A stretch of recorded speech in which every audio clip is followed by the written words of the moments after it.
My name is Joann Martin, and I teach history with wax. Number 2, what is your name? My name is Joann Martin, and I teach history with wax. Number 3, what is your name? My name is Joann Martin, and I teach history with wax. Only one is the real Joann Martin. The other two are lying. The real Joann Martin started the Great Blacks in Wax Museum almost 20 years ago. Trying to instill pride and educate youth on black history, she currently has a collection of over 100 figures, including scientists and inventors and sports legends like Joe Louis, as you see here. Today, she is proud that people have a place to learn about the great achievements blacks have made throughout the years. And she has sworn to tell the truth. Now, let's meet our panelists. Misha Taylor, actress Kim Cole, from Whose Line Is It Anyway, Brad Sherwood, and actress Brooke Burns. Here is the star of To Tell the Truth, John O'Hurley. Thank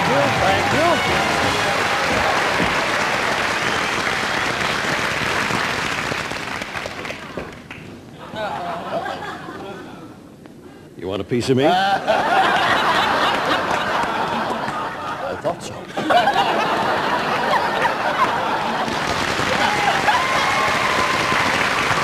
All right.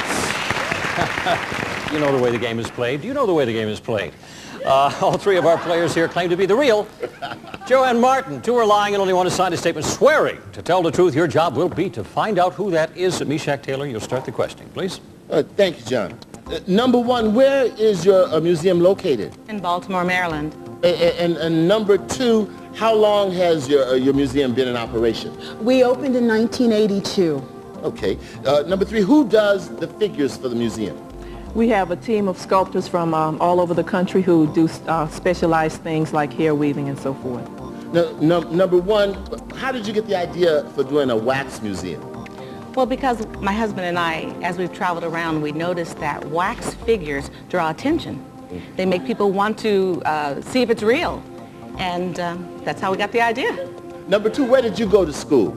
I went to Howard University. How about you, number 3? Howard University. So I guess you too, number 1.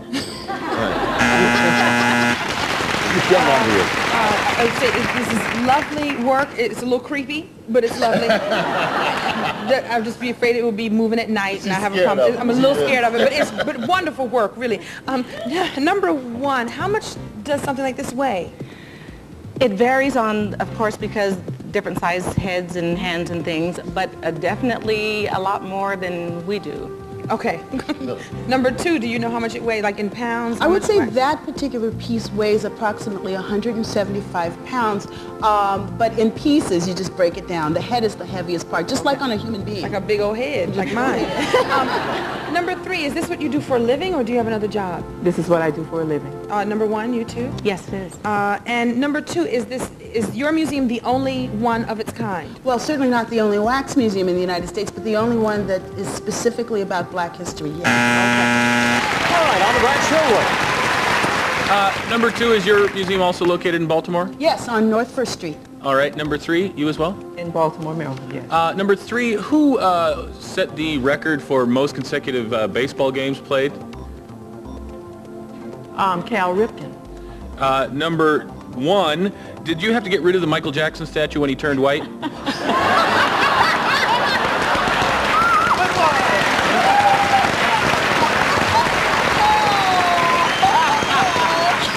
I think he just got shifted to another museum. Number 2, what kind of wax is this? Beeswax is generally what's used. And number 3, what is a wax that starts with P? What kind of wax is that? Paraffin. All right, Brooke Burns. Number 1, how big is the wax museum? Do you know? Right now it's 15,000 square feet, and we're about to expand it. Really? That's great. Number 2, is the entire figure made of wax or just certain exposed parts? No, generally just the exposed parts, although we are moving into using entire wax figures. This one is just the head and hands are wax, the legs are mannequin. Wow, okay, cool. Number 3, do they get really specific in like the face and stuff? Like, does Joe Louis have nose hairs? I'm just wondering, like, if that's part of the process, how specific do they get? Sometimes very specific. A lot of times it depends on just how recent they are in history. Okay. Well, you got me looking now, too. It's pretty lifelike, but I think you got the depilatory working correctly up there. Anyway, the bell is sounded. Time for our celebrity panel to lock in their votes without discussion. Is it number 1, number 2, or number 3? This time I'll ask our studio audience to cast their votes as well. And while everybody's voting, I want to remind you at home, we're going to pay our team of challengers $1,000 for every incorrect vote. Ooh, music scares me all the time. All right. Meshach, on to you, sir. For whom did you vote? Well, this is a wonderful idea that I'm totally behind, and I hope that you have my figure in there soon.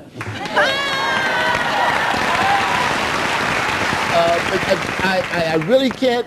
I have no idea. I'm going to have to guess. I'm going to guess it's number 2 because I had a friend who was a head of the drama department at Howard University, and number 2 sounds as if Dr. Edmonds taught her how to present herself. That's it. Kim? I also am just going to sort of have to make a guess and use a little intuition. 1 or 2 of them got a little pissed off about Michael Jackson not being a brother. He's still a brother. We just using doesn't know. He just has a whole. He's almost a sister. Yeah, I know. Got no more jokes. Number 2 is the one I think. All right, Brad. Dig yourself out of that one. I'm going to dig I will be represented in the really, really white boy museum. I asked a great stumper question, and only someone who lived in Baltimore would know that Cal Ripken of the Orioles was the one. And number 3 knew that. She also knew the paraffin question. I didn't get any other really probing questions. So if you knew that, you're either a big baseball fan or you also live in Baltimore. Number 3. Yeah, I pretty much had no clue, so I went with the pride in number 1 when she said, and we're expanding. All right, everybody got a vote up there. It's time now to see with whom our audience agree. All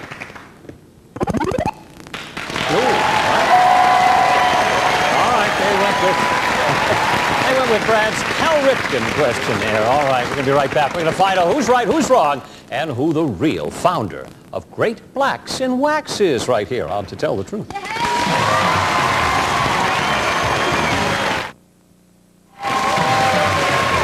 right, welcome back to Tell the Truth. One of our challengers is the real Joann Martin, and she has a museum with over 100 wax figures like Mr. Joe Lewis that you see right here, who, believe it or not, ever since we had that confrontation in the beginning of the show, has shifted his gaze over twice to me. Now, the other 2 people are lying. Everybody got a vote up there, and the audience seems to go with number 3. Who's right? Well, it's time now to find out which one of our players is the real founder of Great Blacks in Wax. Will a real Joann Martin please stand up?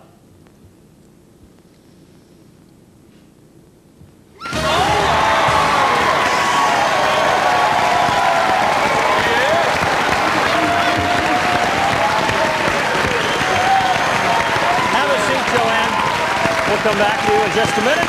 Oh, yeah. Oh, I'll tell you. Let's meet our team of imposters now. Number 1, who are you and what do you do? My name is Tammy Drayton, and I'm a dance instructor. Lovely to have you with us. And number 2, Mr. Meshach Taylor thought he saw something in Howard University. My name's Patricia Dade. I'm a secretary. Oh, you present yourself very well, and you've garnered a couple of votes. Joann, what a very noble thing that you've done. What's your visitorship like every year? Close to 300,000 people. Every year? Every year. Yes. Every year? Every year. That is outstanding. Wow.